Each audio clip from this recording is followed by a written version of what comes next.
Okay, we've got Nightfall on the keys as usual, telling us all the dirty things in our ears. And of course, we've got the two sexiest gentlemen, the best casters the region has to offer. We've got Kale, Gino Morton, and Jake, Xenox Brander. Xenox, how you going, my friend?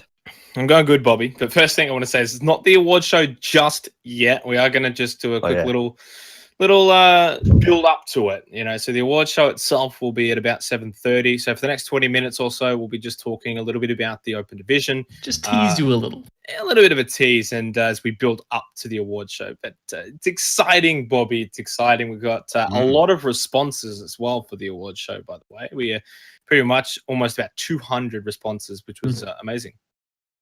There's exciting times. Exciting times. Gino, how did sequencing go, mate? How has your weekend been? Yeah, look, it was a bit awkward. It cut out halfway through, so we will be finishing that off and posting it up on the YouTube at some point this week.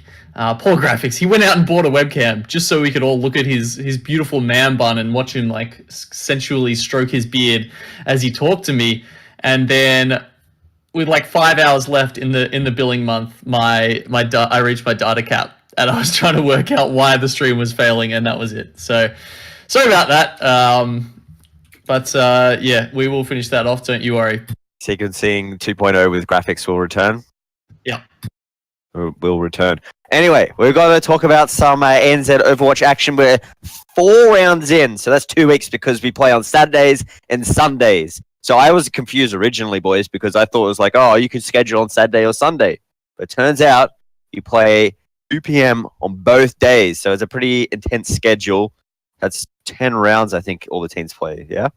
Well, you can reschedule the games on as long as they fit on the Saturday and the Sunday, so they don't have to play at 2 p.m. But that's just the sort of designated schedule. But yeah, 10 rounds overall, Bobby, as you said. So 2 games each week, and 1 on the Saturday and 1 on the Sunday. And so far we aren't quite halfway just yet. We'll be halfway next week. But generally, the signs are pointing to the top teams are at the top. I mean, it's not too much to be expected at the moment.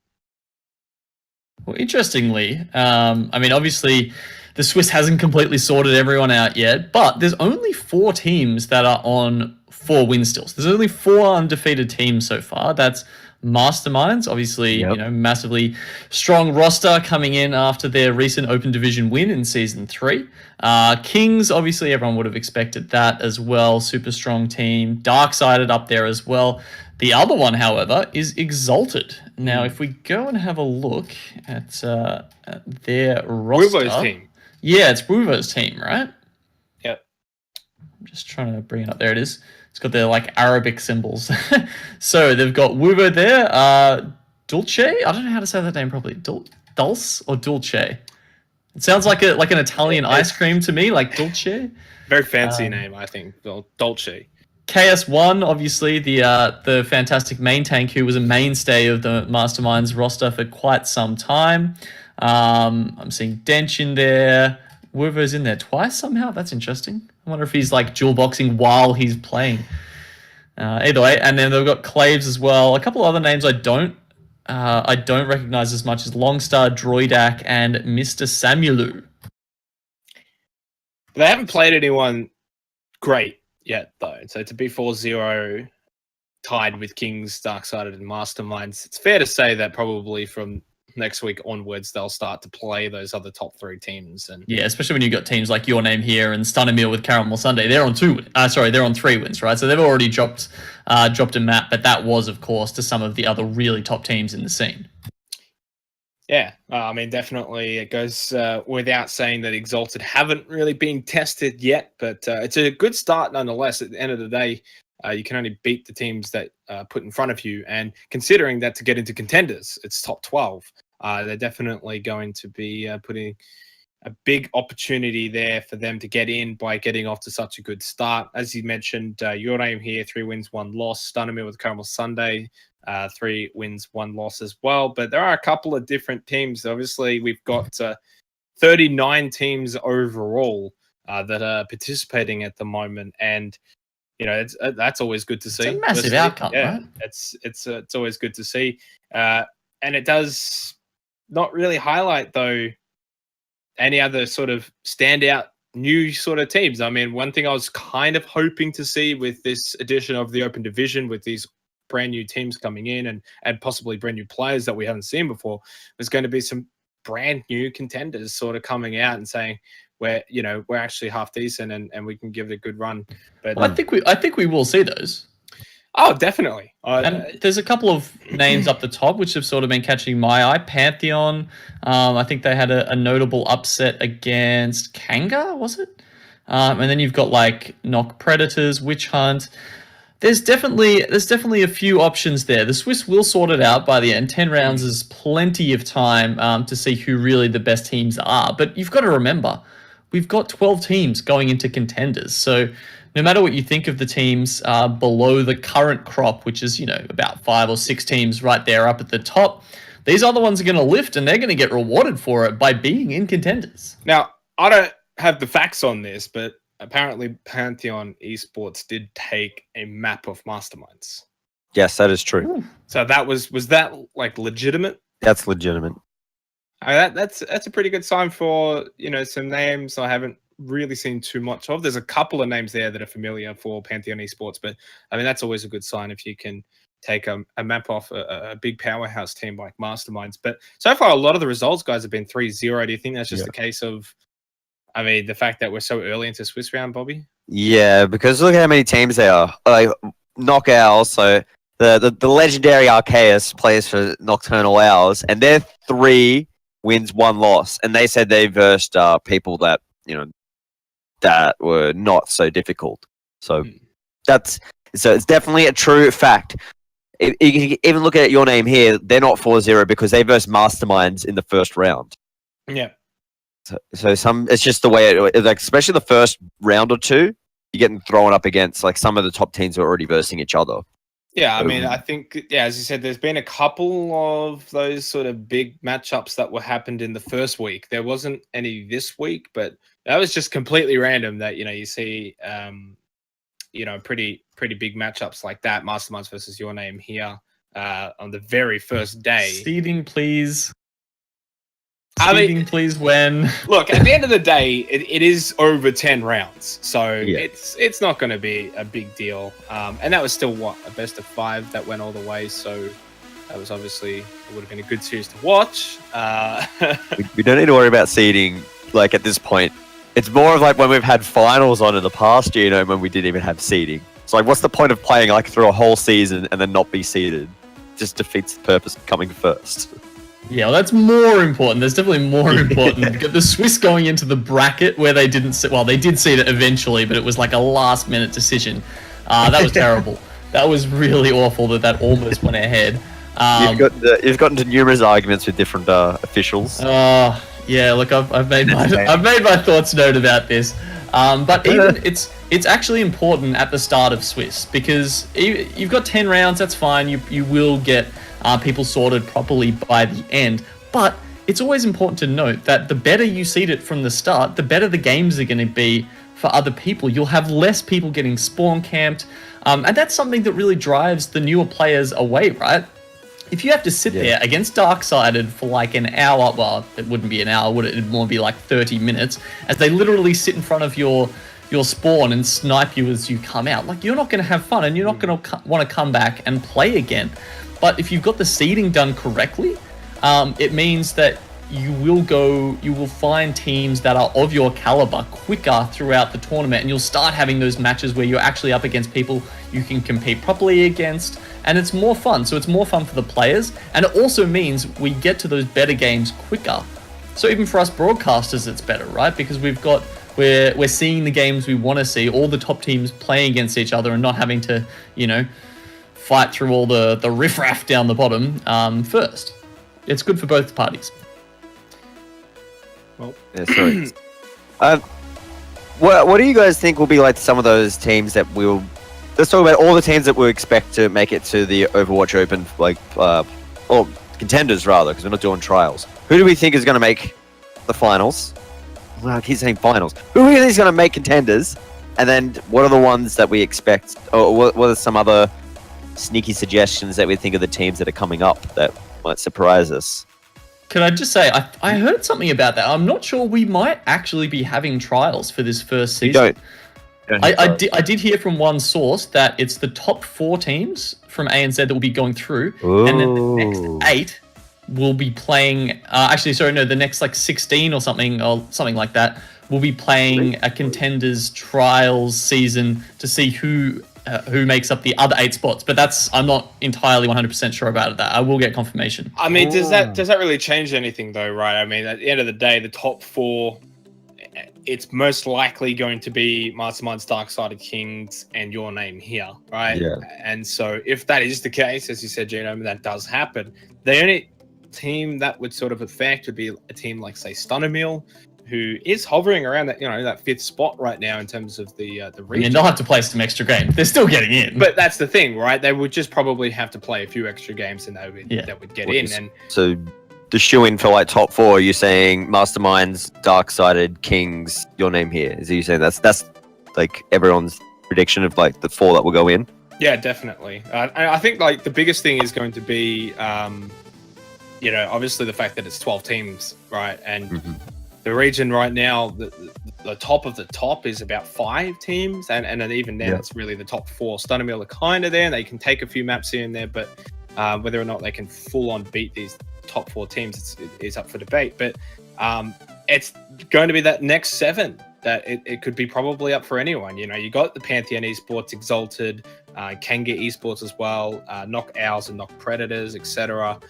These are the sort of teams that are going to have to be, I guess, fighting each other for getting into that top 12 spots. But looking at the standings right now, there are, in terms of teams that are on 2 wins, there's 25. Yeah, so, there's a lot. And even teams that are on 3, there's still quite a lot. Well, I mean, like the top out of teams who have won 2 or more. It's 25 of those teams. In terms of teams who have won 2, it's from 12 to 25. So it's like 13 teams who have all sort of 2-2 at the moment. So really, it does show that is all still up for grabs. And in terms of teams that have won 3 games, it's from 5th to 11th. So maybe that pack is already starting to separate, but I think we'll start to find out over the next couple of weeks. So, you said it was, Gino, you said it was top 16. Well, the 4 go in, and then everything else down to the 16th spot go into like a trials tournament. Yeah, not sure. Not entirely sure. Because I originally thought it was just top 12 goes in, but then someone else did bring up that, and the other regions get Contenders trials, so maybe Blizzard are like, oh no, it's unfair if you guys don't get the money that comes in for you guys having a Contenders trials season, so they want to run it anyway. Who knows? Okay. Well, that's cool. That's cool. It means if we probably get to broadcast that. That's what I'm hoping for. So that's just more work. That's more content for the boys. Until we need to pick up that Blizzard phone. Hello HQ. Can you fucking hear us? We want to fucking get this shit. We want to stream. Fuck. Stream. Yeah, and I mean the other unfortunate thing is we're not going to be able to stream on Saturday for at least a while, right? Because every Saturday the Overwatch League is going to overlap with Overwatch Open Division, and that's one of the other restrictions in there, is that you cannot stream anything Overwatch while Overwatch League is on. There's no conflicts. Right? So, I never knew that. So unless the teams are going to work with us, which look, please guys, please do, and schedule their games for a bit later on Saturday. Just to correct that statement. Gino, you mean to stream any Overwatch tournaments? Because it's not obviously not like just make people not stream the game at all. That would be a little bit barbaric. Yeah, talking tournaments, obviously. Just want you to confirm that. Yeah, fair enough. But yeah, if teams can work with us and schedule their games a bit later, because I think they end up it's 5 o'clock that they usually end on a Saturday. Yeah. Obviously while it's on. Because there are those breaks during the stages, so that might give us a little bit of a reprieve. If we have them past 5 p.m, we'll be able to stream those games, and then on Sunday we should be good because the games finish a little bit early. I think they finish at 12 midday, AEDT at least. Yeah.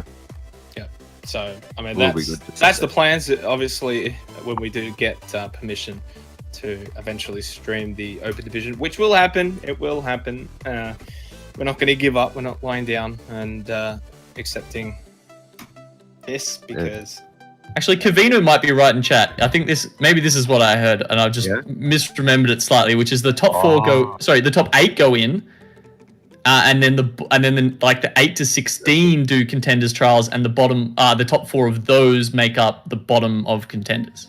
That sounds better. You like that? It sounds better. That makes a lot more sense to me. Hey man, we're gonna squeeze that money out of Blizzard. I just like it. Just milk the cow, because we don't want to miss out on that Contenders trial match winning money. Just touching on that though, since we got about another 5 minutes or so before the award show kicks off. Obviously, there's going to be a lot of teams in Contenders. This has been a region that hasn't really had 12 teams ever at a close range, right? It's always been, you've got the top couple of teams, couple of middle teams that might be able to take a map or two, and then just the sort of feeder teams. And obviously with Contenders coming, you're going to have those 12 teams. Yeah. Do you think there's enough talent in the region to really be able to sustain those sort of bottom 4 of the 12 teams, so from 8 to around 12, that they're going to be able to compete, really? I mean, they'll be able to beat each other, I guess, due to the way the format works, but it's not going to be pretty. My hope is that this inspires the Australian scene to get to that point, right? Because, I mean, the Contenders money, it isn't, it's nothing to sneeze at, right? We've got 60K Australian a season. That's massive, and that's not money that these teams will have seen before. I mean, playing your CG weeklies didn't give you that much. Whatever salaries teams might have got, which was only 1 or 2 teams throughout the history of our scene, would have come in. Actually, no, you're at 3 maybe. So yeah, maybe sort of Tempo, Silla Jam. Kings. But yeah, so the fact that we've got so many more teams now that are going to be sharing that prize money around, that's a big incentive for people to start putting the time in and get better and catch up to those top teams. Now, will they be able to compete with them? I think it's going to be a hard ask during the first season, at least. But I think that the gap will close as they are on the main stage. They have much less incentive to disband, or I should say much more incentive to stay together. Yeah, we want to quit. We want to screw this shit. Anyway, do you guys want to quickly talk about Overwatch League and our predictions and thoughts? Just before we touch on that, though, the final thing about the Contenders, though, obviously, is that it gives team orgs in Australia a reason to get more involved with Overwatch, right? And there's some pretty big team orgs, Chiefs, Legacies, etc., who aren't involved in Overwatch. Do you guys think that they could potentially make their way in once Contenders is here? I was thinking maybe some orgs might pick up for this season of Open Division, but I guess they would rather maybe wait until that team is in Contenders. MJ, well, I spoke a little bit to MJ, who is like one of the managers at Legacy, and he's interested. He definitely likes Overwatch, but it just comes down to what team's available at the time, because clearly it's being Legacy and backed by the Crows, they want to pick whatever's the best at the time. So they're not going to go for anything beyond the top 2 team, knowing what he was telling me. Are you leaking that they're going to poach someone then, Bobby? Well, I don't know. I'm not leaking anything. I just said if the teams are they're under contract, you can't. But he said he would be looking for the top 2 team. That's what he would prefer. So, and he's not interested in anything less. Fair enough. Well, I mean, I guess that sort of goes. Do you think there'll be other team orgs? Yeah, of course. I think we'll see Sin come back. I think might see even the Order. That's something that's new. Maybe they want to dip their toe into the Overwatch pool of talent. I could see Frank easily picking up a team. There's no reason that Chiefs are in everything else. There's no reason why they wouldn't. I don't know about Atletico. It didn't really work out for them last time, so. I'm sure they might be able to find something, a team, if they really want to. Pretty much anything that you see that crossover between Rocket League and CSGO, have a look at any of those orgs, they will jump into Overwatch. So if you're a team out there that's looking for an org, have a look at the orgs that have already in multiple teams. I'm sure they'll be able to talk to you and they'll be interested in picking up a team for Overwatch. Well, it'll be interesting to see the teams that have stuck around Overwatch for longer in our scene who have been there since the start. You know, your masterminds, those kind of guys who are, you know, the orgs definitely aren't as big, but they've been a real big supporter of Overwatch, right? So it'll be interesting to see if they stick with their team and they want to, you know, push their brand by going through Contenders, or perhaps they jump at the opportunity to maybe, you know, make a little bit of cash and sell it off to a Legacy or a Chief, someone coming in who has a bit more resources. Yeah. One thing that, because like when the Overwatch League opens up, I know that those AFL-backed teams will be wanting to pitch for an Overwatch League spot once the Sydney or a Melbourne team comes up. That's something they have in mind. But that being said, they do want to still have a Contenders team and have two. What old Michael. I guess at that point you'd be looking at your academy team, right? Yeah. Because obviously we've got those academy teams coming out of Overwatch League. You know, for pretty obvious reasons, no one's dipping their toes in Oceania for Contenders. I mean, actually, I say that it's not out of the realm of possibility that someone would decide to, you know, try and take the top Australian team in Contenders here and make them an academy team. But as far as I understand how that works, like they want someone in their own region, and obviously all of the other teams right now, even Shanghai or Seoul Dynasty or London Spitfire, you know, they've got the EU, they've got the Korea, they've got the China Contenders, so obviously they're just going to go for the top team there. I'm liking these names in the chat about like different Aussie Overwatch League teams. They're Brisbane Butcherbirds and the Melbourne Magpies. I think they should hire you, Frogger, to name the team. I think that should be your job. They should hire you just for that. Well, I think it's time we can head on to the main event for tonight, which of course is the ANZ Overwatch Awards show. Before we get stuck into the first award, I just want to say a big thank you to the entire ANZ Overwatch community for getting involved in nominating for people to be in the awards, and of course for voting on it. We had almost 200 people vote, which was pretty cool. A lot of varying responses and some input from some of the community members as to how we can improve it for the 2018 awards. So we're constantly going to be watching throughout this year in terms of the 2018 awards for a whole range of different things. So hopefully next year it can be even bigger and better, maybe even live broadcast of it, who knows. But we have got... This is live. We're not pre-recording. Well, I mean in person live, like, I don't know, like GGEs or something, who knows. With actual little trophies would be pretty cool. But yeah, we had about, 26 questions, I believe. Something like that. 26, 27 questions. Yeah, so I think we can get started now. The way we're going to be doing the order tonight is it's going to be individual based first, and then team based, with the meme awards and the community awards sort of mixed in between every now and then. We've also got some guests coming on, hopefully, as long as they don't flake at the last second, to accept their awards, and we can hear from them for a minute or so, which should be pretty cool. We can't even get 8 teams to turn up to an open division playoffs, mate. So asking them not to flake for the award show, yeah, well, I wouldn't count on it.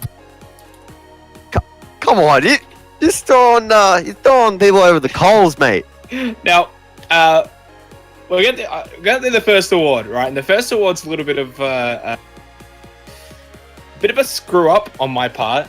It was the Best Projectile DPS award. Now, Bobby, the nominees that we had for Projectile DPS was Micro, Colorhex, Nesty, and a man who starts with the name A, who's pretty good, who maybe shouldn't have been in there. Arceus? No, not Arceus. It was Atar.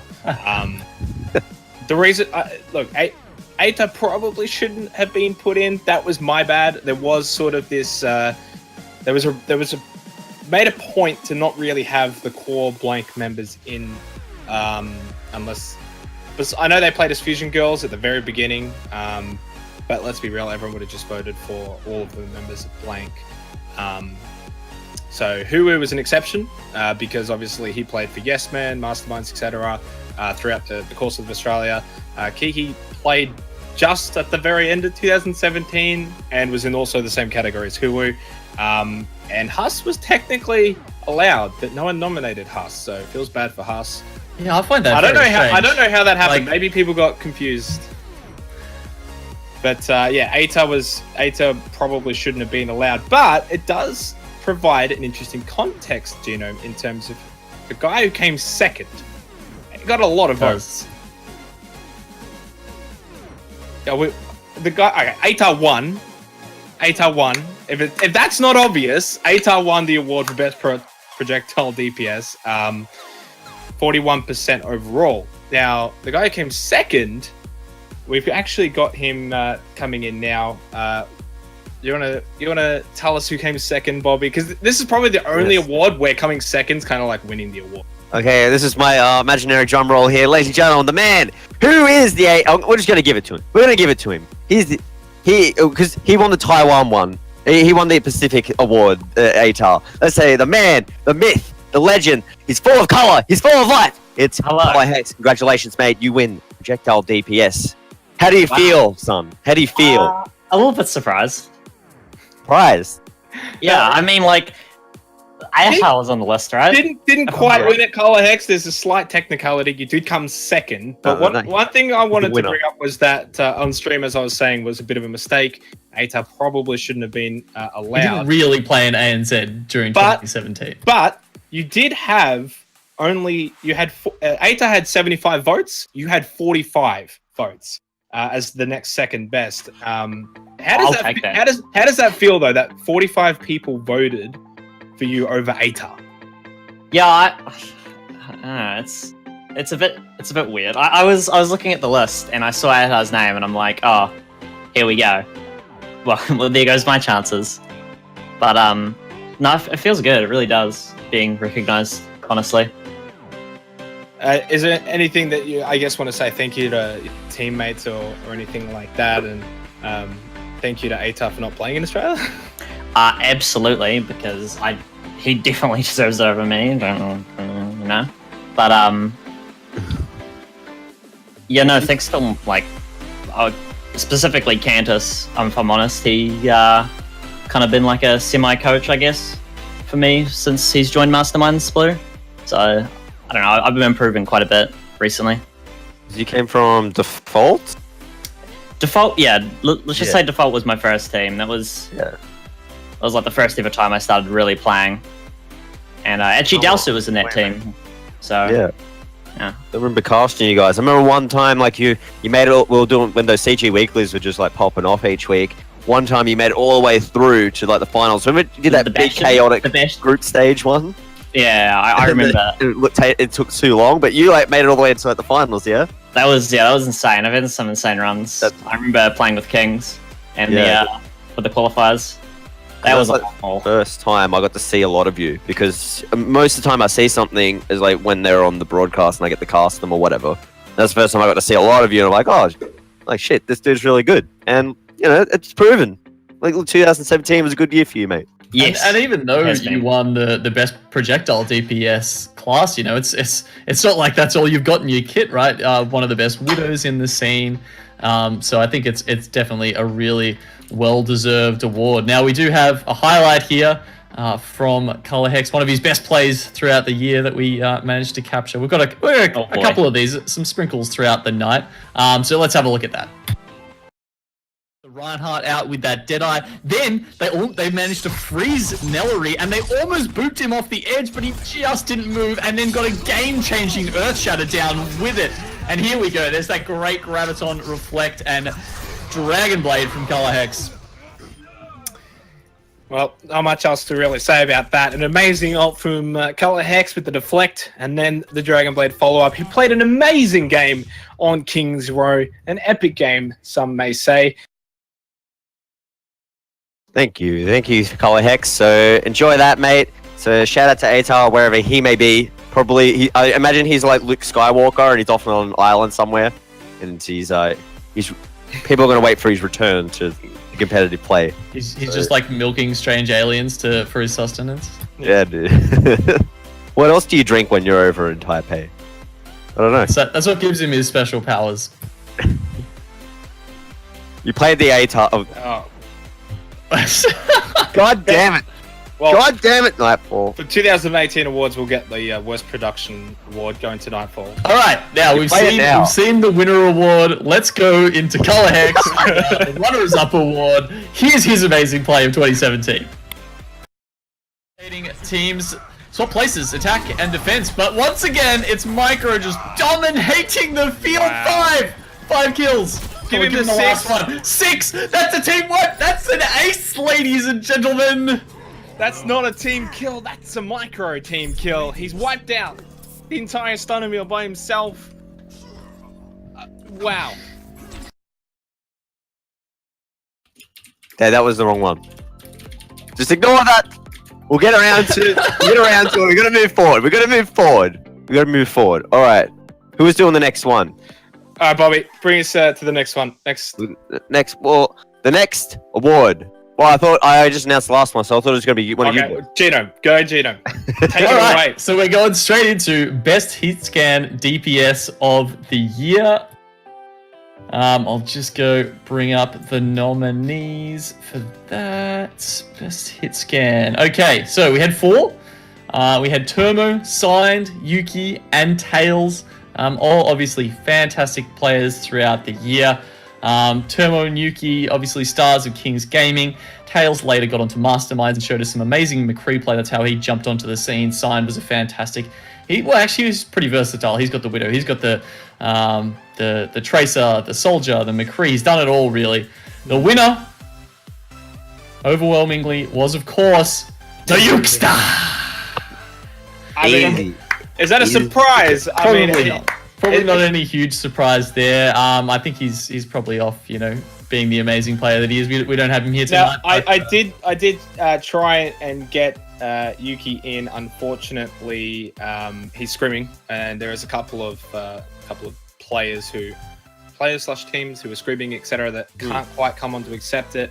And that's why they're getting the awards, because they're too damn good, and they're too damn grinding the game and getting ahead of everybody. Don't hate on our viewers. Don't hate on the viewers. One thing I want to say about Yuki, though, I guess touching on the fact that he won it, was after obviously a great 2016, it's probably fair to say that probably the first half of 2017 might not have been at his best, and for him to then bounce back and pretty much come back to the scene as the best hit scan DPS throughout the back end of 2017. Big credit to Yuki for sort of not really giving in when things maybe weren't going that well for him, and he's definitely got great potential going forward. Who knows, maybe one day the Overwatch League will come calling. Yeah, Vape Nash, brother. He Vape certainly Nash. looked like he was the closest to it at the start of 2017 when he was trying for Tempo Storm and all that. And you got to remember, back then he was mainly a projectile player as well. And obviously he turned that on his head, started maining Tracer, and was just unbelievably good at it, as we might get to see later, possibly. So, all right. So that was Yuki. Let's get on to Bobby. Take us away for the best main tank. The best main tank. Who has the biggest biceps? And of course, there was many of them that were listed here. You guys, the guy who came in close. He came in second. He's the man with the nice glass slippers. Cinderella came in second. So unfortunately, mate, your guns aren't big enough. You have to get back into the gym. But the man with the biggest arms, he comes straight out of Adelaide. I think he came out of Adelaide. No, he flew down with his dad. He comes straight out of somewhere, I don't know. Tasmania. It is Quats, the man with the biggest biceps. Congratulations, Quats. Everyone give it up to him in chat. You're a gun. You are a unit. Look out, ladies, once he hits 18. Don't even test him if he's your partner. Like, if he's out there with your missus, with his missus, and someone hits on him, the man with the big arms is going to fucking give you a big hook around the chin. So, Quats unfortunately can't be here. He's in the middle of nowhere on holiday, but he still was able to reply to me. And Was he on like the Nullarbor plane or something? I don't know where he is. Maybe I don't think Quats knows where he is either. It's family holiday in the middle of nowhere, so Quats couldn't be here tonight. I heard he was wrestling Brock Lesnar on top of Mount Everest. Okay, I mean, Bobby, I don't believe that, but who knows? Touching on Quats, though, he kind of came out of nowhere with his Winston play at the early parts of 2017. I mean, this is a player who didn't compete in Full Circle Summer Series at the beginning of the year, and then sort of just came out of nowhere to be the best Winston player, and is a decent tank overall as well. You know, for a young player, guys, Gino and Bobby, like, do you think he probably is one of the better chances, I guess, of an Australian player really making it to the Overwatch League who's still young? I mean, I feel like all of our young talent has a chance, honestly. Like, all of the guys in your name here. Apparently, Punk is only 16. Obviously, Huwu is quite young, and he's already gone on to that sort of regional level. But absolutely, Quats is probably our best chance to do that as one of the younger members on the main tank role, and that's why he won this award. I mean, he's beat out everyone of more experience, right? And he just came in as the Winston and did an amazing job. Now, He's got a good attitude. That's the one thing I want to highlight. Any of you young kids out there, you got to stay with a good attitude, because no one wants to work with an arsehole, all right? Now, he beat out Nellery and Mosh and Cinderella for the award. So some pretty talented players there. And Mosh, obviously, from the very beginning of 2017, after obviously being a big part of that Tempo Storm lineup throughout 2016 and the early part of 2017, hasn't obviously been in the scene for quite a while now, though. But again, this is the 2017 awards from very beginning to end.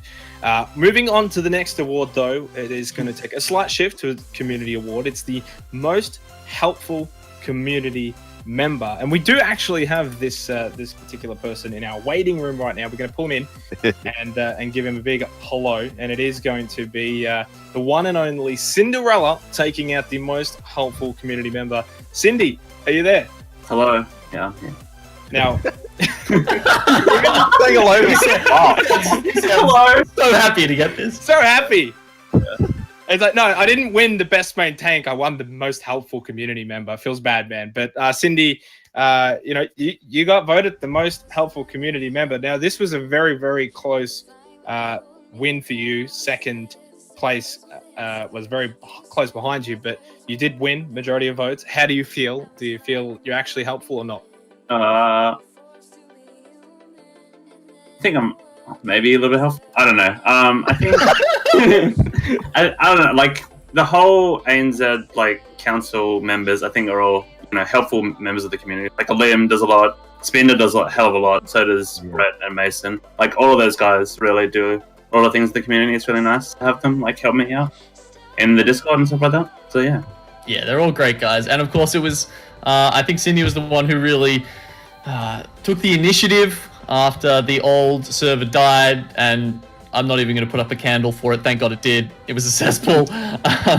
But Cindy was the one who took that and, made the new server and made it into what it is now, which is kind of just like a slightly better version of that with some moderation and just a good central hub for the community. That's what it was always meant to be. And I'm sure everyone appreciates him, and all the hard work that sort of went into that now. All the extra channels we've got there, we get to spam at everyone and at people all the time in our in the community tab now. So thanks a lot, Cindy. No, we don't have a clip of Cindy being helpful. we do have that clip of Lucifer actually added him to her friends list. So I even confirmed this with her in person the other week. So we can also give him the award of that, Lucifer's Best Friend Award. So you get two, mate. You get two. Thank you very much, Cindy, for that coming in. Appreciate it a lot. Cheers. All right. Bobby, we're going to move on to the next award now, which is going to be the Best Off Tank. Alrighty. Let's get the drum roll happening. And for the Best Off Tank, the nominees were Adam, Igo, Stripe, Chris, Tin, whatever you want to call him. Whatever his name is today. Beauty. And the consecutive off-tank blank team members, Kiki and Huwu. Now, with over 60% of the vote, a massive victory here. It couldn't be anyone else but Huwu. I mean, this is the guy who got the best off-tank award. He got the #1 off-tank award in the OPC, right? So this isn't just for ANZ. This transcends even that. This guy is that damn good.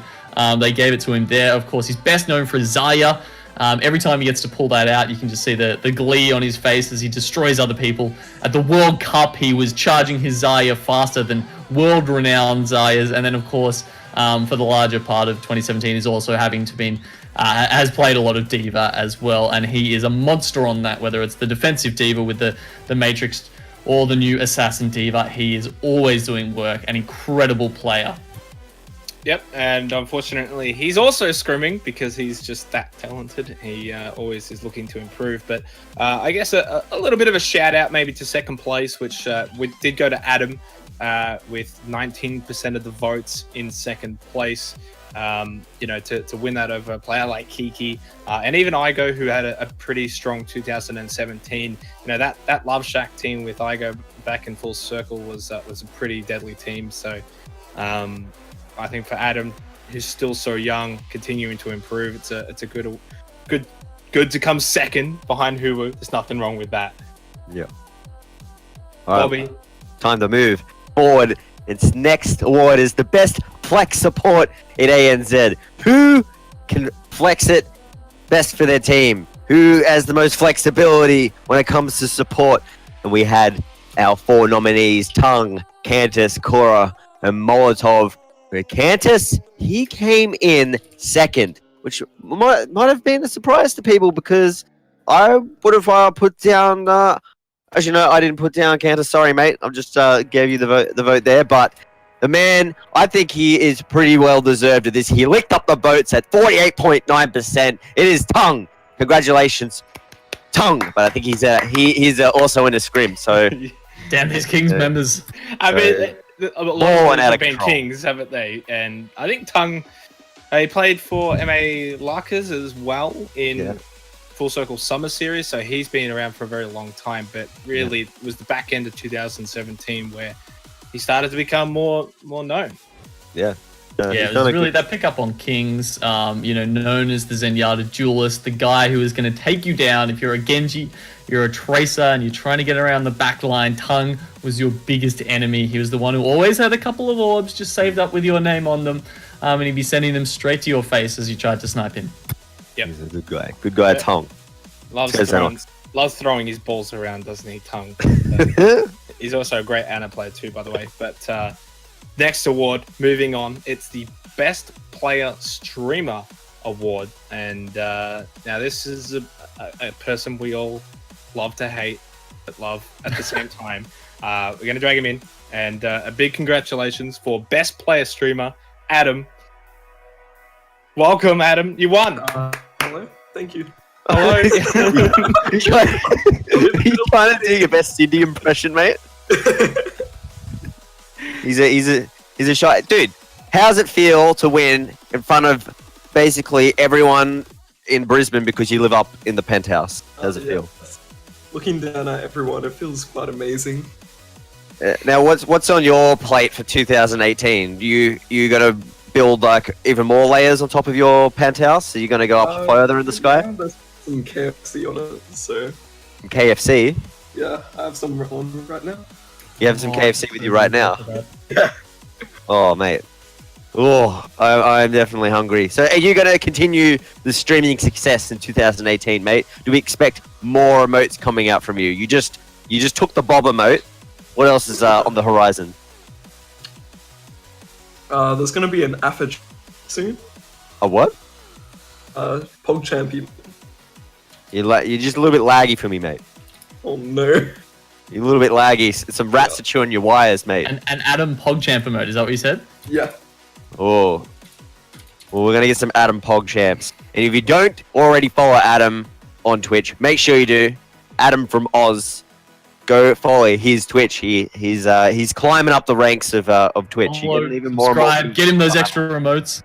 So anything you want to say before we boot you out? Shout out to mum. Adam's mum. Shout out to Adam's mum. Thank you very much, Adam. All right, Jim. Next award. Let's move on. Actually, I think we might have had a clip for Adam as well. Let's see if we can get the right one this time. All right, we've got a great clip for Adam as the best streamer. It's not actually of him streaming, but it's still cute nonetheless. Let's go.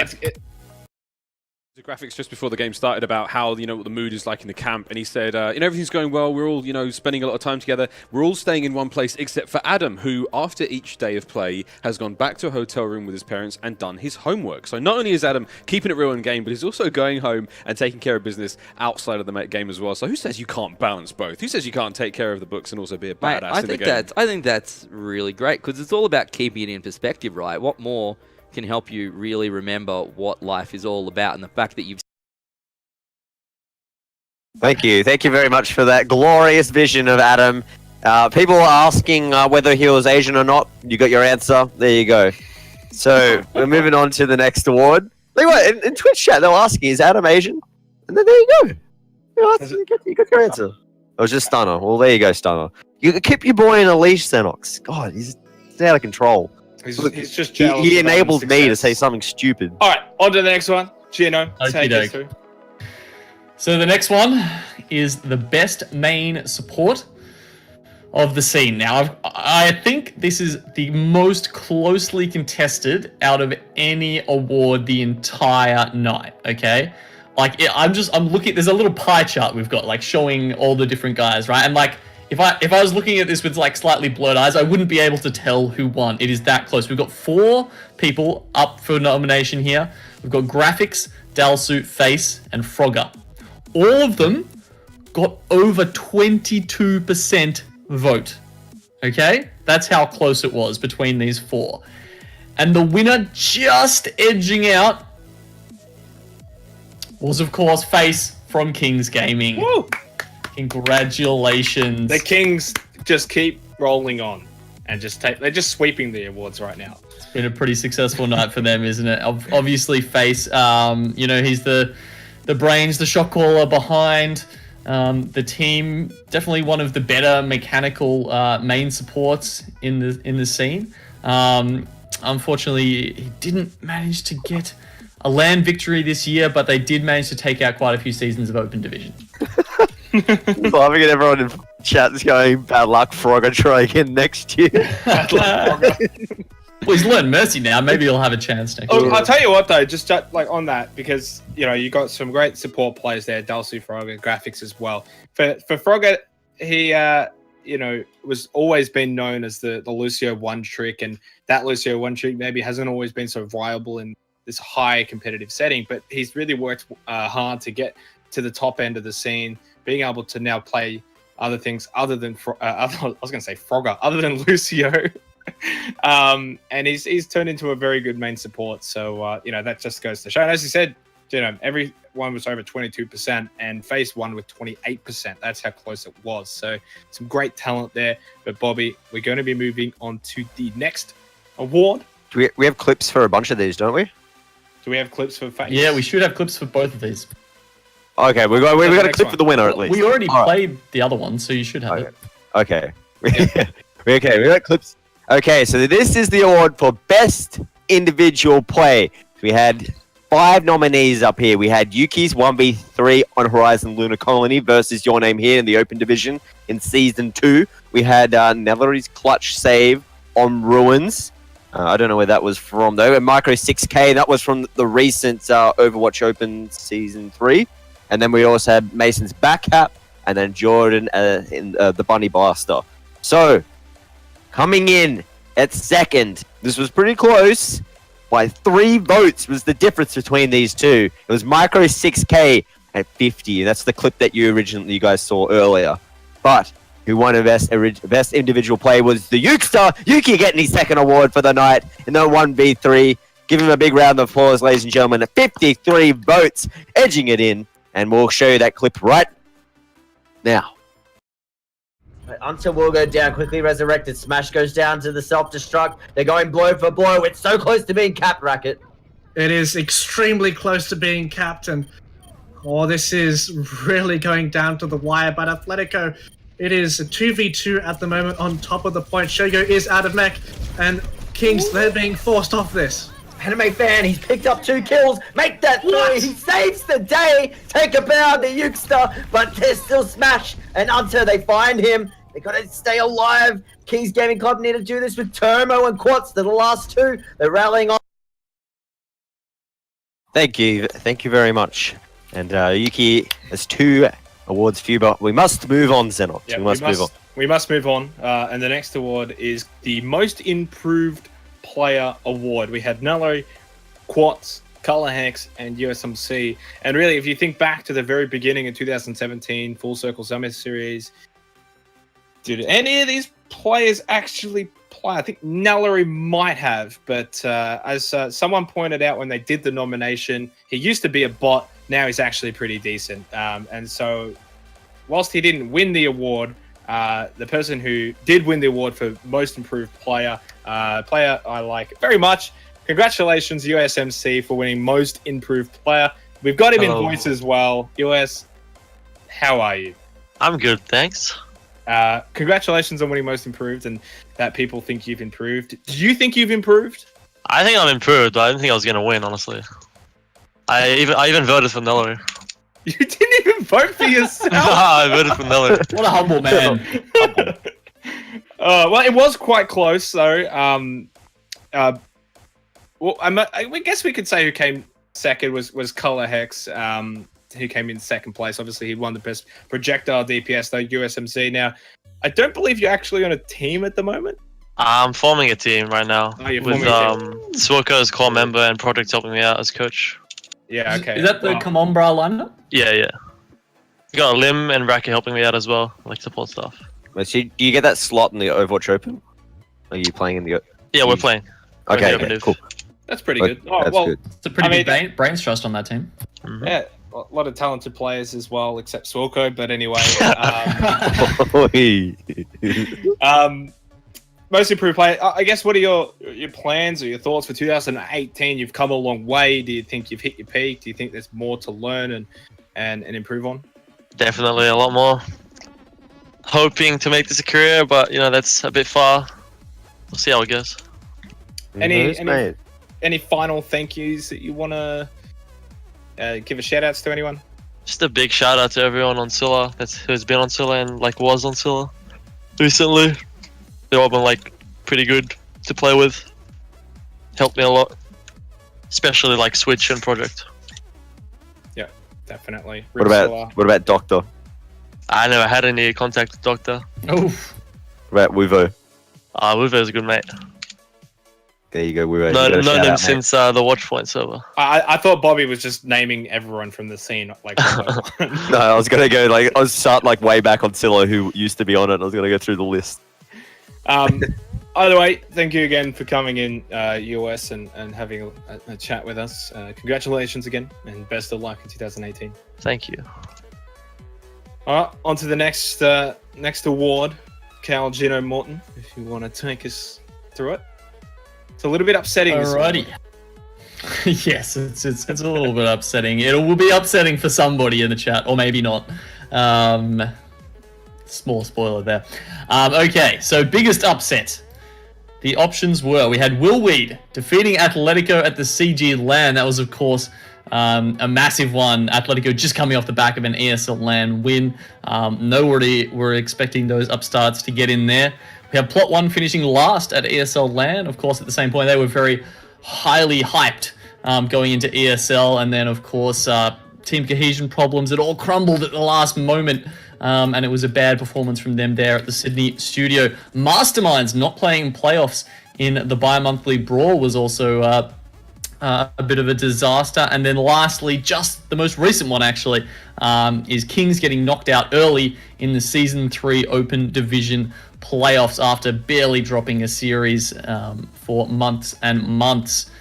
Now the winner for this one, maybe it's in people's minds a little bit more being the more recent one. It is Kings being knocked out early in the Season 3 Open Division playoffs. Now, for obvious reasons, there's not really someone here to accept this award. and we don't clap it either. I mean, is it really something to celebrate? Not for them, at least. But no, we bow our heads and remember and hope for their continued mental health.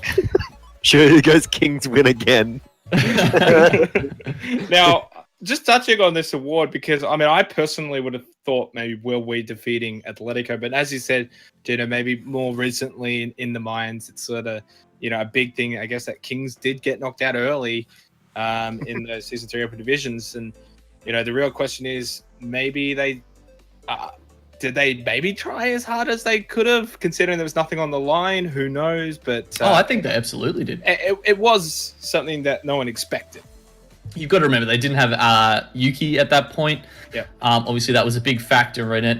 And the point we brought up at the time was, if the difference between Kings being the undisputed first and being, fifth in the scene is Yuki by himself, then well, they've got some work to do. They're doing pretty well in this season of Open Division so far. I still haven't confirmed actually. Can someone in the chat that's played against them tell me, has ATAR been playing for them in the Overwatch Open Division matches? Because obviously we haven't got to spec or stream any of them yet, so I'm still not entirely 100% sure. But if he does, that will be, of course, quite a worthy replacement of Yuki.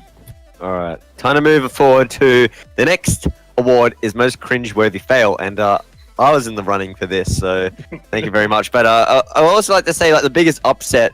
Just shout out to Cantor saying the biggest upset. He said Cinderella not winning main tank during the ANZ Lost Casters podcast. So good, nice one there, Cantor. Anyway, that's one for forward. 2018 awards. Yeah, we've already got the list of nominees already. Okay, so most cringeworthy fail. We had Bangs' tweet. Then there was Racket's crypt card review, which I didn't think was cringeworthy. He nominated himself for it. Oh god, well that's cringe. Awesome. He did such a good impression. Racket nominating himself for the most cringeworthy fail is a part of the cringeworthy fail. I think that should have been in there. Anyway, and then there was my reaction to Will One's yeet, and then that was closely contested with Trident Esports. So the winner out of those two, well, you can go. I come up second, so I thought it was pretty cringe, but I took solemn. I felt pretty good at all the New Zealanders that I pissed off on YouTube, and that sent me all the hate on Twitter and wherever else they found me. So thank you very much. You can all go fuck yourselves, including whoever else. I don't care. Anyway, I'm getting off track. Trident Esports walk away with the victory here with the most cringeworthy fail, as I just make another moment. Cringeworthy fails myself. The cringeworthy fail to actually announce the most cringeworthy fail. Well done, Bobby. Trident Esports, they have been, I guess, around within the scene for a little while. To their credit, they do try, but they fail quite a lot, and it's usually quite cringy. So to explain why it's the most cringeworthy fail, and sort of why they were nominated as well, several times they've actually picked up different rosters, and I'm not sure they've even won a single official match. As Racket said in chat, this is Trident's first victory, guys. Yeah, exactly. Exactly. So what did they get? Okay, I don't understand. What did they do? At a time where there was some actually reasonable teams around without sponsorship or without a team backing them, they picked up teams with plat players in them. When you had grandmasters looking for a team, that sort of thing, right? They were really hoping for a Cinderella story or something like that. I think there was I remember seeing one of the Trident guys actually defend their pickups, but look, the community's voted, and I think the 0 and however many losses they had throughout the year really speaks for itself. It does. The TT guy, is that Dallas? You talking about Dallas? I think he's talking about Dallas. No. But now we obviously don't have a clip or anything like that for the fail, but we did. There was one that didn't get included in the awards, which I found, which I'm sure you will all enjoy. So let's roll into that clip and have a look at that. You don't have it. All right, that's most cringeworthy fail. Imagining that there was a clip for that. All right, let's move on. Let's move on to the next award, which was the best observe /ers. The reason why there's multiple was because the Full Circle crew did have multiple observers. We had Nightfall, Ronnie, who for those who don't know, he actually did the entire CG LAN, as well as the OC Overwatch events such as Zen Gaming Lounge, the Full Circle crew, and Bobby J, who's done quite a bit of observing throughout 2017. But we can only have the one winner, and as you can tell, this is why we don't vote internally. The winner for the best observers goes to the Full Circle crew, and we've got Spicy Salsa himself to come in and accept it on behalf of his observers. Spicy, congratulations. Thank you very much. Great to be here. Now, your boys won Best Observers, primarily for the Full Circle Summer Series event, which we were obviously lucky to be a part of, and we saw firsthand a lot of the hard work that they put into. Yeah, no, I think it was that was definitely a lot of fun. We had three observers. Yeah, we had one on replayers, one on first person, and then one on third person. And obviously, observers called Josh as well, yeah. Yeah, Josh. Yeah, it's these Joshes. They just like watching things, man. What's on the? Anything you want to say about what's on the horizon for 2018 for Full Circle? Oh, nothing I can really say, I guess, but there's definitely a lot of stuff going on in the pipeline. Hopefully, I can get you guys involved for that. Which would be pretty good. Yeah. We're already talking business here. He comes in 30 seconds. He's in here. We're already talking business. That's how quick this man is. Man, I just want to get back to New Zealand so we can go to that winery that's like on an island by itself. Yep, 100%. And we still need to do a podcast in the spa. Oh yes! Oh yes! You're gonna lose some weight for that. I bought my bathers. I bought my board shorts over for that last time, man. I was prepared. Well, either way, who knows what the future holds. It was a great 2017 for Full Circle. Obviously, they're doing amazing work with the Pacific content, so make sure, if you don't know, go and check them out. Spicy, thanks again for dropping by, and best of luck to 2018. Cheers. All right, Gino, moving on to the next award. You want to take us through that one? Yes, so the much coveted Best Dual Boxer in the Scene award. Now, I'm sure you guys are going to be scratching your heads. Who could possibly get this award? Well, I can tell you, it's going to be nobody. If you dual box, if you win trade, you are filthy scum. You should turn yourself into the Blizzard police. We don't want you in this community. Yeah, so that's all I wanted to say on that one. We can go to the next award. All right. The man's don't get on Gino's bad side, all right? He'll take you outside and beat you up in the car park like he does for me. Anyway, we're gonna go for the. Do we have a clip for this one before I go and announce this? The best dope and rad team play. Do we have a clip? I think no, we didn't, because we I think this is one of the VODs that got lost, unfortunately, and I don't think we had a clip of it. So Right. Unfortunately, no. We'll just have to describe it, and the viewers can imagine it in their minds. Oh, well, we all know about this one. We all know about this play, and I'll bring up. See if I got the rest here. I've scrolled too far down the award list here. Is our best play. Best dope and play. Where are you? I've gone way too far, Xenox. I've gone way too far. Just Control F. It's not. Oh, summary. Individual. Summary. I don't know where I'm looking. I don't know. I don't know what I've done. This is what happens when we let Bobby try and do things. Oh, no. I found it. Don't worry. I found it. I'm here. I'm okay, guys. It's all right. I'm back on track. Anyway, the three nominees for this was Masterminds beating Darksided on Ruins in 1 minute and 30 seconds in overtime in the Open Division playoffs. And that got third place at 18.9%. And swooping in as the runner-up was Will Weed, Boop, the Earth Shatter combo, the Boop and Earth Shatter combo to win the series versus Atletico at the CEG LAN. And that was 30%. I don't know that. We'll casting that one, Gene. No, was it me and Xenox? Xenox and I, yeah. That was hype. That was Probably hype. got them up in the air. Bam! Earth Shatter combo. It was great. That was probably the most hype game we've ever casted. Frogger dancing, like, we had to put the camera on him because it was requested that much. So, best dance. But they didn't win, Bobby. They didn't win. That means an overwhelming response at 51.1%. So no one can deny this play. We've had memes created out of this. This is the 7 minutes of heaven, I like to say.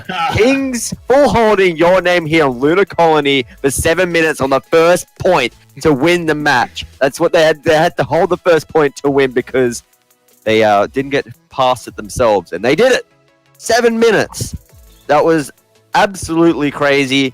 And I don't think anyone would be able to forget that. Hopefully, someone can find a clip somewhere, put it in the chat, because that was I remember that play was just hype. That was crazy. Now, anyway, technically, they were still under the banner of Atletico for that game, but they weren't actually with Atletico. So they were your name here, but still had Atletico in the title. So yeah, that clip is around. I believe we've got. There was the clip of Yuki's 1v3, which I believe might have been from that actual series. It could. It was on Horizon. It was on Horizon, and maybe that was from the previous because obviously it went on to the second attack, right? Well, that was when the 7-minute hold happened. I think the 1v3 might have possibly been from the first run of attacks. In there somewhere, basically. Yes. Moving on to the next award, we have the most venomous snake, which we had.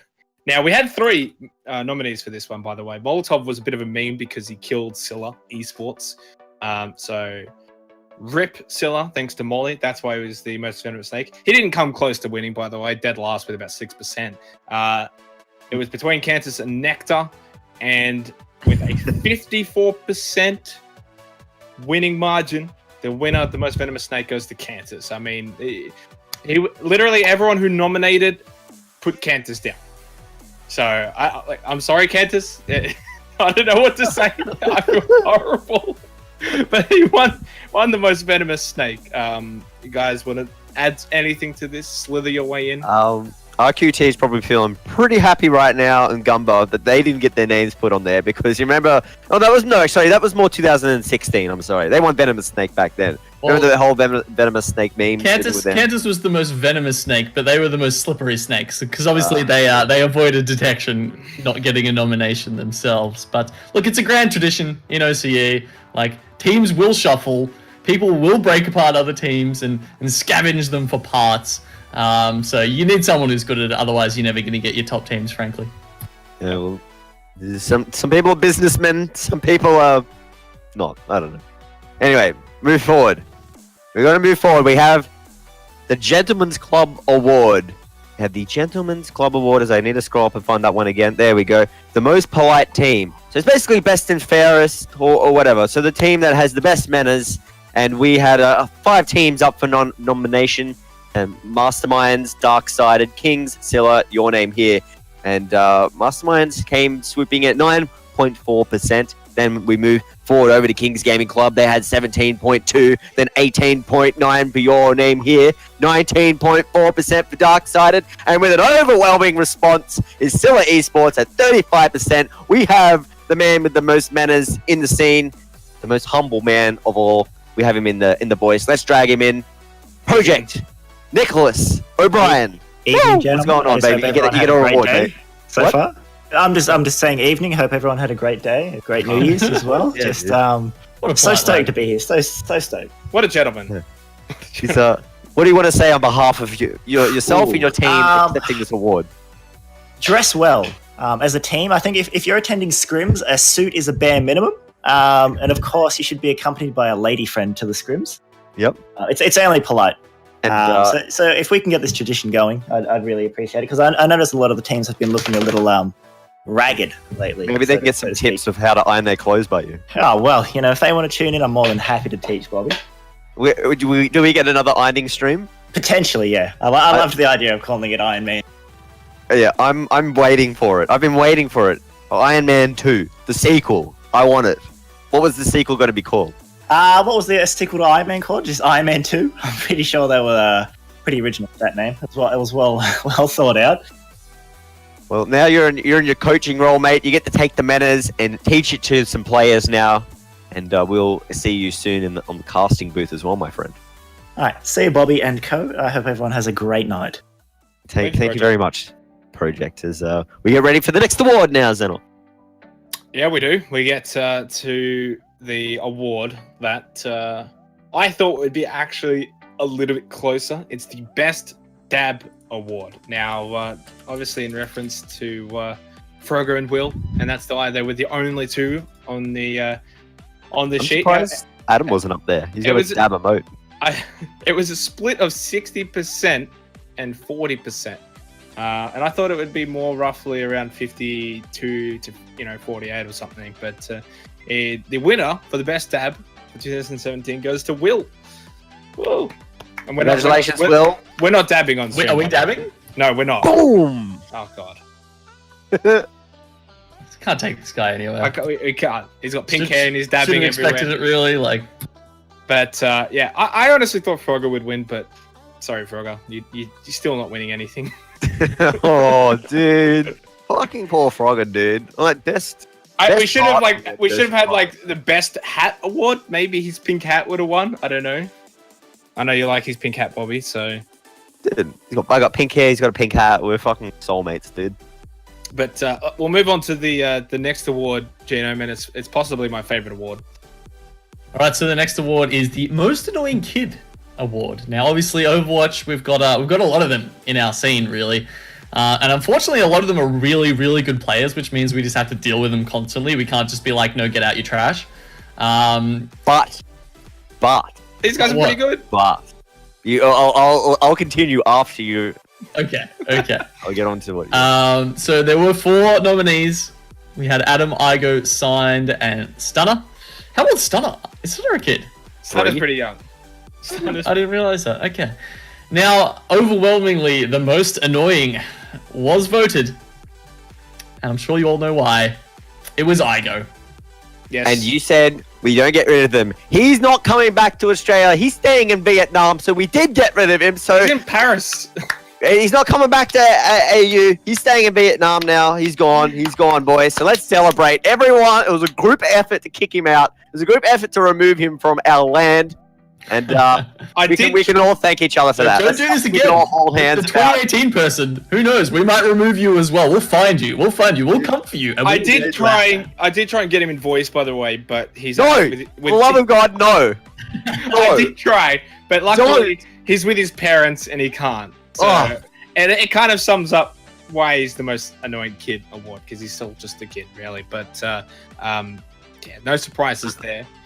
We do have the... Wait, Xenox, I just want to say something. I need to take a moment to thank everyone for that award, for that vote. I know sometimes, like, we're all at differences at times. We can get at each other's throats, but I really want everyone to, like, give everyone a round of applause for, sticking together and coming together when we needed it the most, and we kicked Chris out of Australia. Thank you very much, everyone.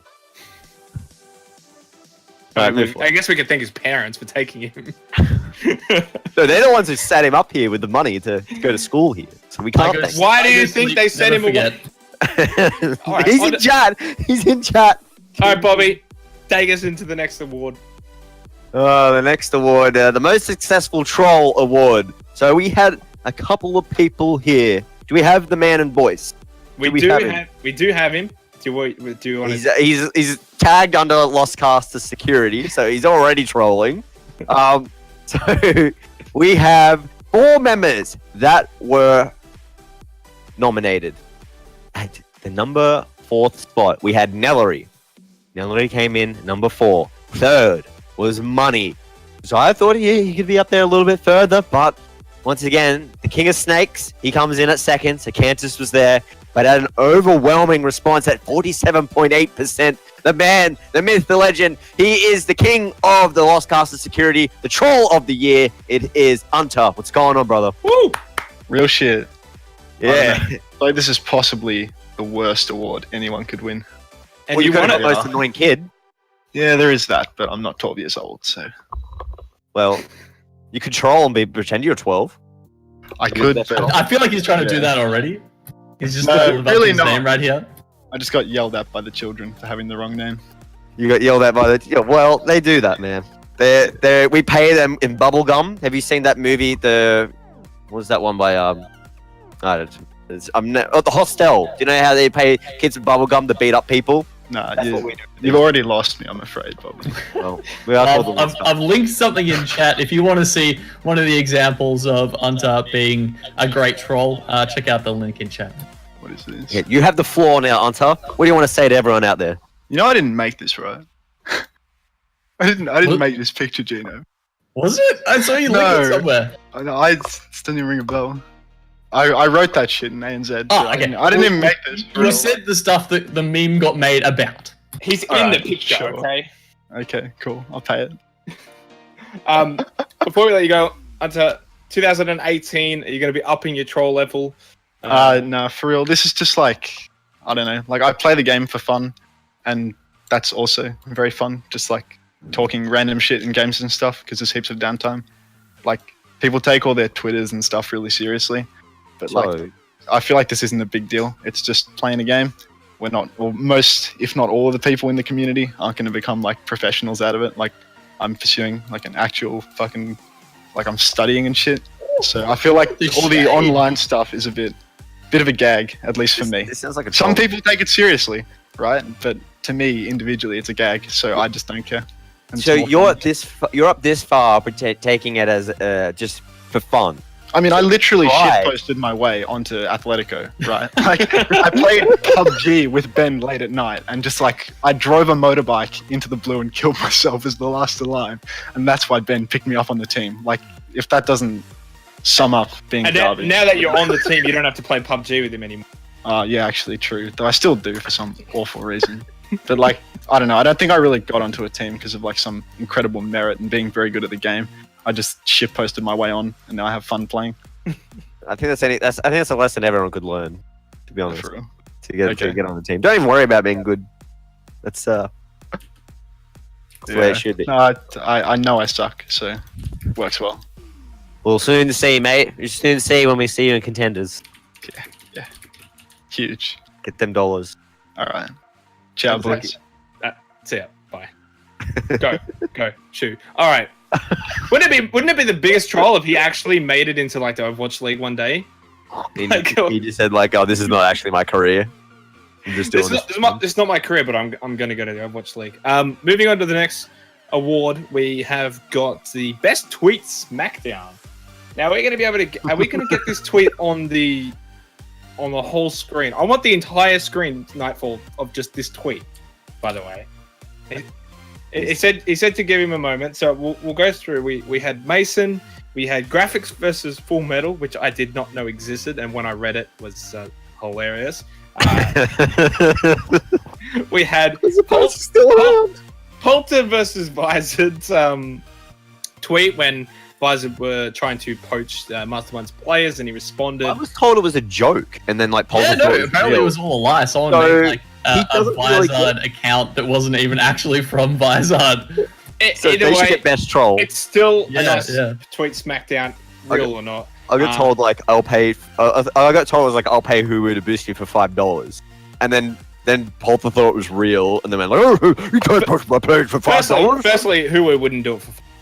He's got his limits. Okay, $5 is too cheap. And the other one was Termo's response tweet to Mason. So we had kind of both in there. Just some people preferred Mason's sort of subtweet, and then it wasn't a subtweet. He actually tagged face, but and then Termo's response. Now, Josh, have we got it ready, Josh? We got it ready. All right. So the winner for the best tweet smackdown in all its glory was Termo's response to Mason at 40%. What are your thoughts? No, come on, Nightfall. Come on. Get it together. Well, read it out. Don't let the wind get to your head, dude. Gino and Bobby, give us your thoughts on the tweet. I thought it was pretty funny. I thought it was pretty good. We've seen some egos before in the scene, so it's always good to see back and forth between two teams, which makes it even better for competition. So I definitely like it. At 38 likes, Mason's original tweet got 2 likes, and then Turbo's response had 38. So it's definitely worth the Smackdown award. Thank you very much, Jake, for the smack talk. He's definitely not afraid to voice his opinion. So we want more of that. More shit talk. More shit talk on Twitter, boys. Yeah, well, I mean, we'll be keeping an eye on it, won't we, for 2018. Josh, have you got it up, Josh? Okay, we're moving on to the next award now. You're a bit late. He's really going for worst production guy in 2018. He's at the top of the list right now. There's the tweet, though. Gino, let's move on to the next award, which was the biggest throw. Okay, so biggest throw. We had a couple of, I mean, let's be honest, there were countless of these throughout the year. But the biggest ones that got nominated, Plot 1 losing to Atletico. Yeah, can we actually show these, by the way, Nightfall? No, stop putting the man through the furnace. Okay, look, can we at least show Defuse's C9? Because it's got the link right there. I'll just PM you. Don't worry about it. Don't worry. We'll get through it. We'll just put the link in chat if people want to go have a quick watch of that. They can. That was one of the other ones, of course. Defuse. Their C9 versus Will Weed, where Mason back-capped it, and the rest of the team was baiting them out in the hangar on Gibraltar. We had Will Weed getting reverse swept by Four Legs, of course, where they went for the infamous toilet break and came back without any of their motivation, unfortunately.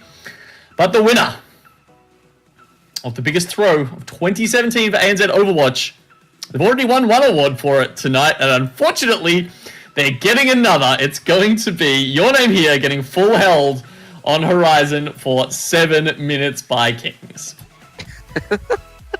I guess we don't need to talk about it too much, I suppose. We've already... Was it a surprise? Not really. Not really. No. I would have been surprised to see the back cap get it, but... I liked the fact that Defuse actually got some votes. Unlike the wins, which they did not get. We didn't. We almost actually came second, by the way. Will we reverse swept by 1 vote? They beat us. I say us because rip Defuse, but yeah. Thank you. Bringing back Defuse anytime soon, mate? No, most definitely not. That is way not gonna happen. No time for that. But it was a good time. But congratulations again to Kings. I guess the difference here is it's highlighting Your Name Here's fail, whereas the most dope and rad team play was highlighting Kings' performance. So well, I guess that makes sense. They both won, right? It's like for it to be the best play, like the other team had to do the worst play. So I guess it kind of makes sense. All right, let's Bobby. Let's get on to the next one. The most improved team. So we had 4 teams that were up for the nomination, with Will Weed, aka Masterminds Blue, coming in at 22.2%. And then we had Dark-Sided making their way up to 24.4%. All these teams are vastly improved. And then we had Kings Gaming Club coming in at second at 25.6%. And this one I have to agree with because they didn't even make it into the finals for the summer series. They have come a very long way, a lot of these players, to band together. It is Monopoly Club, so aka Atletico Camo, into Your Name Here. So big round of applause to all those boys, the kids with graphics, Cora, all the way back then. I remember them grabbing Cora just around the summer series. Bobby, we got Adam here. Yeah. Wait. Okay. Adam, Wait. how's security going first? Is it you got under lockdown? Is it okay? That's being a fake Adam in the way. I'm not gonna lie. Yeah. And then why you're head of security? Why'd you let that happen? I have powers to ban him. We'll have to give him power. We're gonna have to equip him with some weapons. Go to his head. Tasers. No. It's not gonna go to his head. He's the most improved. He's got manners. He was not the most responsible though. That was not the award we just came out. All right, let's win most annoying kid. Let's ask some responsible questions for Adam. Now, Adam, you've been on Monopoly Club. You've been on Monopoly Club, Atletico, Your Name Here, etc. Yeah. When you first joined Monopoly Club, did you see the future really for that team? No, I just joined it to have fun. And you didn't think anything would come from it? Then we beat Tempo Storm, and it's like, stuff could actually get serious and stuff. And it's CG Weekly. Now, originally, there was, at least in my head, a very, very small rivalry between Defuse and Monopoly Club, because originally during scrims, we used to just shit on you guys. You guys weren't very good. Oh, look at this. See? But then you guys started to get good and then started shitting on us. Yeah. So I like to think what could have been. Maybe it could have been us as Monopoly Club. This isn't about you, Xenon. I don't think it is. But obviously, you guys have come a long way. I guess without bias, which has been, in terms of the iteration of the 3 teams, Monopoly Club, Atletico, and Your Name Here, which one's been sort of the best to play on?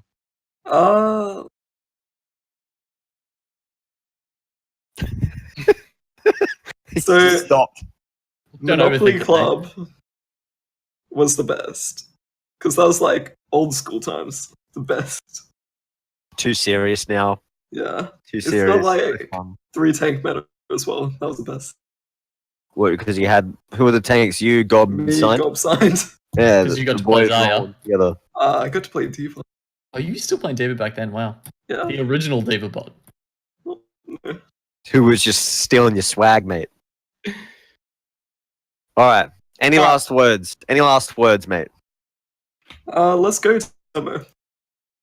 There we go. All right. Well, Tomo. we should have a clip queued up for this to show us some of the best times that this team had throughout 2017. Hopefully, I'm not going to hear a no in my ear from Nightfall. Let's roll into that one.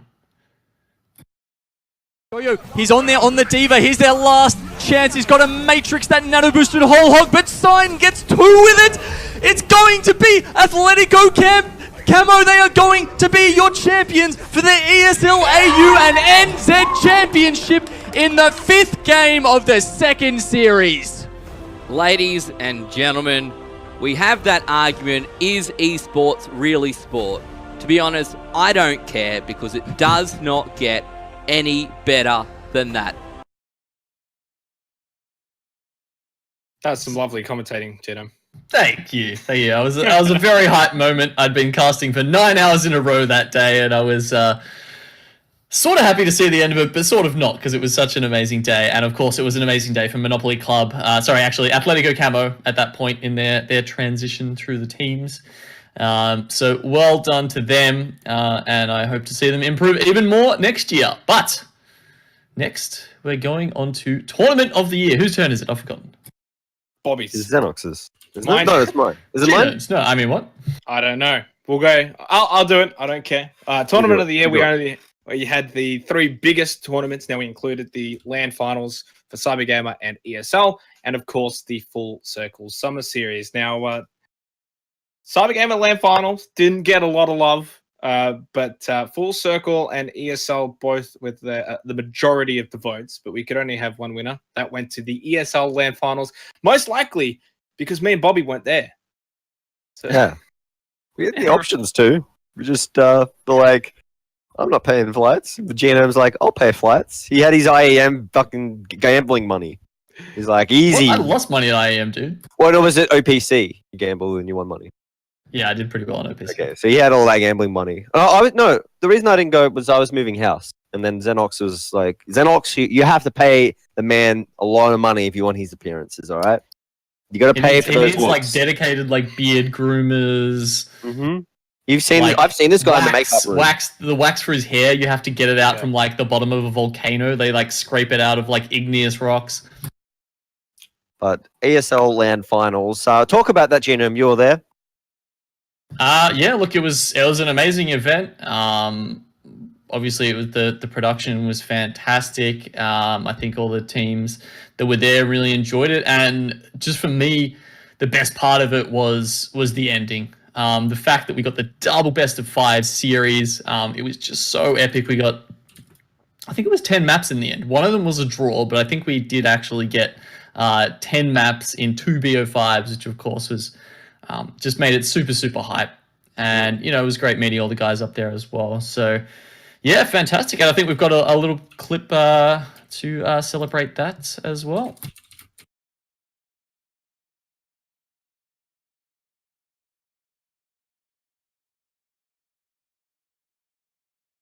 Inaugural winners of the Overwatch ESL AU and NZ Championship. Would you give it up for your champions? It is Atletico Camo.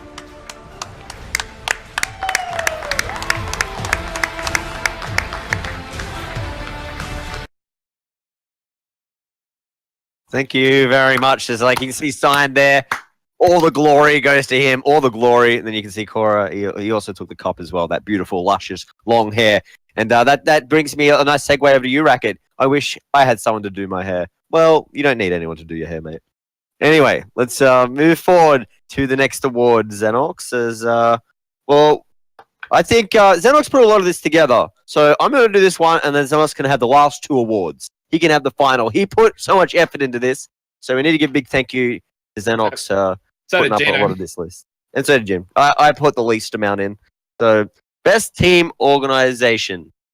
And I'll scroll through to find where that is. I think it's the very last one. Oh, no, there in the bottom.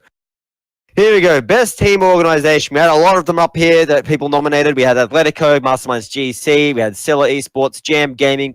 Jam, they weren't really around in 2017. They played in Summer Series. Summer Series? No, what? They were Fusion Girls then.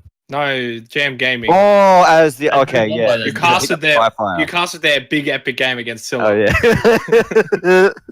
All right, Dark Side and Kings. Okay, right down towards. I go to the top three. Anyway, it was 23.3%. It was Dark Sided. Big shout out to the boys at Dark Siders coming in here in the midway through 2017, and then we had Masterminds GC, a namestay who's been around since 2016. They were in the spring series of GameStar. And then coming in, yes, I think this is coming into the final one of the big pickups of the year, Kings Gaming Club. So big shout out to Kings Gaming Club and Belle over there. She wasn't able to be here to accept the award, but much love over to her. She came through. She didn't pay too much attention to Overwatch boys. I remember I met her, the first time I ever met her was at the Overwatch World Cup in Sydney. And I was like, why haven't you got an Overwatch team? And I was like really blunt about it. And she's like, well, that's a good question. And then she looked into it. So I told them, we said like, Four Legs don't even have an org right now. Go get Four Legs. You need to get these fellas paid. And that is exactly what happened. Didn't take too long for Four Legs to get onto the bankroll. So big shout out to Kings Gaming Club coming in, stepping in, and they also help a lot with the social media aspect as well. They're always they're always sharing as well. So yep. I know I'm ranting on about Kings, but there we go. All right, we'll move on to the final two. I'll give Jenham, you can do the last one, which will be Team of the Year. But for this one, it's the best recruiting. Now, this was in terms of team's capabilities, in terms of picking up players from within the scenes. However you want to call it, snaking, poaching, whatever. It's recruiting. It's picking up members. We had second place was Kings Gaming Club. Third place was Darksided. But in first place for the winner of the best recruiting went to Masterminds Gaming Club. And we've got the team owner himself, or co-owner, Polter, in here. Polter, you guys have won best recruiting. Congratulations. Give us your thoughts. Thanks, man. I don't know. I suppose it's good. Yeah, we did well. It's a good thing because, you know, at the end of the day, you guys have been, I guess, able to pick up these players from within the scene. Most notably, one that stands out was the ability to obviously acquire Hulu and Huss. Yeah, look, we're a farm for blank, so. Obviously, that didn't last very long, but, it is a good thing. No, it's good. I think we're happy with where we are. Like, obviously, we had two teams at one stage as well. Now, for 2018, though, I'm assuming you won't want to win this award because you hope that the team doesn't need any recruiting. Yeah, we don't plan on recruiting anymore now. So I think we're happy with what we've got. Just sticking with the one? Yeah, no two Super teams. team? So they have moved. They're Masterminds GC. They're no longer Masterminds Blue, right? Yeah. Okay. So much to their disgust, they've lost the blue. Yeah, no, look, I really think Masterminds did do a fantastic job throughout the year, and I think one of the reasons was because, from the top down, you guys included Polter. You really were a lot more invested and interested in the scene than other org owners were, and I think that paid dividends for you guys being able to snap up some of these big players like Huwu and Huss before other people had the opportunity because you're just on the ball about it. And I think the fact that you had a second team, Masterminds Blue, which has eventually risen to the top of the team, the top of the scene. That's a huge play in itself. Yeah, they've done really well. I mean, you all know that I'm personally invested in Overwatch. It's probably not the best business decision I've ever made, but I love the game itself. So the bakeries are they, aren't they? Not anymore. What anymore? What happened, mate? Got to sell them to fund fucking bi-monthly brawl, mate. Oh, what? Ronnie! Come on, Ronnie. What is this? What? The mugs are meant to be paying for us. What happened to the mugs, Ronnie? Also, one recruit we didn't even talk about. You said you're a farm for blank. Well, you got one back on them, mate. You got Kiki. Yeah, payback's a bitch. No, we're happy. We're really happy with Kiki. I mean, he wasn't intending on going back there at all, and it was a really good fit. It sucks that we lost Mason. Like, I love Mason. He's a good lad. But for what the boys are doing and the amount of time they're putting in, it wasn't really feasible for him. Obviously, real life needs to take over sometimes. So, boy. Yeah, hopefully he finds a home somewhere else. I know he's still looking. If there's anyone out there that needs a pretty damn good off tank, Maybe I'd look into that. USMC's squad with like still a revival. Who knows? But Polter, thank you very much for coming in. Congratulations again, and best of luck for your boys in 2018. thanks, lads. Have a good one. All right, bye. Now, the last award, the biggest award. Genome, take us through. This is pretty much the Golden Logies, boys and girls, the Best Actor or Actress award at the Oscars. That's the kind of level we are talking about here. The prestige endowed by this achievement. If none of the other awards mean anything here tonight, which, come on, they kind of don't because we all made them up. But the community, we all did it together. And you have all voted for the best team of the year. There were a couple of nominations. We had Darksided, your name here, Masterminds, Atletico Camo, Scylla Esports, and Kings Gaming Club. The winner, the best team of the year, the team that deserved your adulation, deserved Chinese this award. Suspense building. Long pause. Ooh. The best team is at nearly 50%. Nearly half of the respondents, nearly 100 people voted for this team. Was, of course, Kings Gaming Club. Well done. It's another one. They've had a lot of awards tonight, and I think they really deserved it. They had the longest period of dominance over the scene. So many months where they barely had a loss, barely lost a map, barely lost a series. And although their end to 2017 wasn't the greatest, it was that period really before then, the first 3 Open Division seasons and just before that as well, where they did amazingly. We saw them come up through those lands, getting second just narrowly in ESL, and then also getting a narrow second in Cybergamer as well. So big shout out to all of them. Yep, Kings Gaming Club. I mean, as you touched on, Gino, they have been the best now for quite a while, really taking over from obviously when Blank left the scene. There had been a little bit of that void as to who was the best, and we saw Masterminds have a turn at the top, Atletico have a turn at the top, and that just seems like Kings Gaming Club have really stabilized themselves as the best. Yes, they, biggest upset was the fact they got knocked out in the Season 3 playoffs, but since then they've been hitting all the strides, doing all the right things, and arguably if we did a power rankings, they'd be a number 1. Bobby, any final words? I'd just like to say thank you very much to everyone who joined us here tonight. I think we may have closely hit 80 viewers at one point, so thank you very much for everyone coming in, even if you stopped over or you're here throughout the whole duration. Everyone who's supported us, Nightfall as well, he needs to have big props because we wouldn't be able to cast and have a lot more fun without him, because it used to be usually me doing the production while I was casting. I know we've said this in the past, but that makes it a lot easier for us than to enjoy all the gameplay and meeting everyone. I think whoever's coming down to Zen Gaming Land, I think it's a good opportunity for everyone to get together again, hang out at GG Easy Bar, have a good time there. So make sure we have each other's backs. No being spiteful. I like everyone being friends and having a good time with each other. If you want an award tonight, make sure you go tweet about it, tag the Lost Casters in it, let everyone know, because you all did and put in a lot of work to deserve these, definitely as voted by the community. I can promise you we didn't touch the results. This is all from you guys. This is what the community decided. Congratulations, everybody. Yep. Well, we'll probably wrap things up then for the 2017 ANZ Overwatch Awards show. We'll most likely have the 2018 ANZ Overwatch Awards show probably in 2018 at the end, rather than a week into 2019. But this was obviously all put together secretly. We will have more input for the next one, taking more things into consideration. So thank you very much to all who showed up. Thank you very much to those who were able to come into voice and accept their awards. And a big thank you again to Nightfall. Make sure if you haven't, go and follow Lost Casters on Twitter. Make sure to follow the Twitch channel because when we will eventually be streaming the We Open will. Vision, We will. and we will be. It'll be on this channel.